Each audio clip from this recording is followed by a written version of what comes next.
Friends, welcome back to my channel. So ഇന്നൊരു ചെറിയ video ആയിട്ടാണ് ഞാൻ വന്നിരിക്കുന്നത്. ഇന്ന് ഞാൻ ബാറ്റയുടെ ഒരു സാൻഡൽസ് ആണ് കാണിച്ചു തരാൻ പോകുന്നത്. നമുക്ക് കാഷ്വലായിട്ടൊക്കെ ഓഫീസിലേക്കും അല്ലാതെ കോളേജിലേക്കൊക്കെ വെയർ ചെയ്യാൻ പറ്റിയിട്ടുള്ള ഒരു സാൻഡൽസ് ആണിത്. ഹഷ് പപ്പീസിൻ്റെ ഗ്രേ കളർ ഫ്ലാറ്റ്സ് ആണ് വരുന്നത്. അപ്പം ഗ്രേ മാത്രമല്ല ബ്രൗൺ കളറിലും ഇത് അവൈലബിൾ ആണ്. പിന്നെ വെയർ ചെയ്യാനൊക്കെ നല്ല കംഫർട്ടബിൾ ആണ്. ഫ്ലാറ്റ്സ് ആയതുകൊണ്ട് തന്നെ അധികം ഹീൽസ് വരില്ല, പക്ഷെ എന്നാൽ തീരെ ഹീൽസ് ഇല്ലാത്ത ടൈപ്പും അല്ല. പിന്നെ നല്ല പാറ്റേൺ നോക്കുവാണെങ്കിലും സിന്തറ്റിക് അപ്പറാണ് ഇതിന് വരുന്നത്. പിന്നെ ഇലാസ്റ്റിക് ആയിട്ടുള്ള എന്താ പറയുക ക്ലോഷറാണ് വരുന്നത്. നമ്മുടെ സൈസിനനുസരിച്ച് ഫിറ്റായിട്ട് കിടന്നോളും. പിന്നെ നമ്മൾ ഇന്നർ സോളൊക്കെ നോക്കിക്കഴിഞ്ഞാലും നമ്മൾ ഫുഡ് ബെഡ് നോക്കിക്കഴിഞ്ഞാലൊക്കെ സോഫ്റ്റാണ് വരുന്നത്. അത്യാവശ്യം ക്വാളിറ്റി ഉള്ള ടൈപ്പായിട്ടാണ് എനിക്ക് തോന്നിയിട്ടുള്ളത്.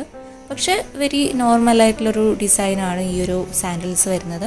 പിന്നെ നോക്കുവാണെങ്കിൽ ഒരു ഫ്ലവർ ഡിസൈനാണ് വരുന്നത്. അതിൻ്റെ കൂട്ടത്തിലൊരു ഗോൾഡൻ എംബലിഷ്മെൻറ്റ്സും കൂടെ ഉണ്ട്. പിന്നെ ഇതിൻ്റെ സ്റ്റിച്ചിങ് ഒക്കെ ആണെങ്കിലും പെർഫെക്റ്റ് ആയിട്ട് ക്വാളിറ്റിയുള്ള സ്റ്റിച്ചിങ് ആയിട്ട് തന്നെയാണ് എനിക്ക് തോന്നിയിട്ടുള്ളത്.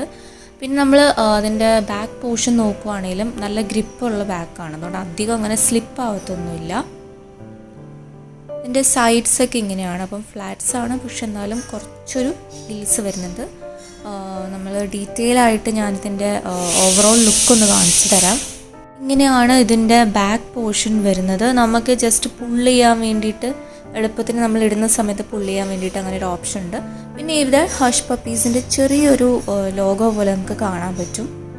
ഓവറോൾ നോക്കി കഴിഞ്ഞ് കഴിഞ്ഞാൽ വളരെ സിമ്പിളായിട്ടുള്ള അങ്ങനെ ഓവർ കളറൊന്നും ഇല്ലാത്തൊരു സാൻഡൽസാണിത്. പിന്നെ ഇങ്ങനെയാണ് ഇതിൻ്റെ ഇലാസ്റ്റിക് വരുന്നത്. ഇതും അങ്ങനെ ഇറിറ്റേഷൻസ് ഒന്നും ഫീൽ ചെയ്യുന്നില്ലായിരുന്നു വെയർ ചെയ്യുന്ന സമയത്ത്.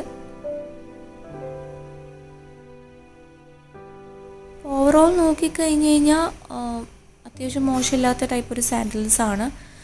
പിന്നെ ഇതാണ് ഇതിൻ്റെ ബാക്ക് പോർഷൻ വരുന്നത്. നല്ലപോലെ ടെക്സ്ചേർഡാണ്, അതുകൊണ്ട് തന്നെ അങ്ങനെ സ്ലിപ്പ് ആവത്തൊന്നുമില്ല. അങ്ങനെ റെയിനി സീസണിലേക്കുള്ള ഒരു സാൻഡൽസ് ഒന്നുമില്ല, പക്ഷേ അത്യാവശ്യം കുറച്ച് വെള്ളം നനയ്ക്കുന്നതുകൊണ്ട് അങ്ങനെ പ്രശ്നമൊന്നും വരുന്നുമില്ല.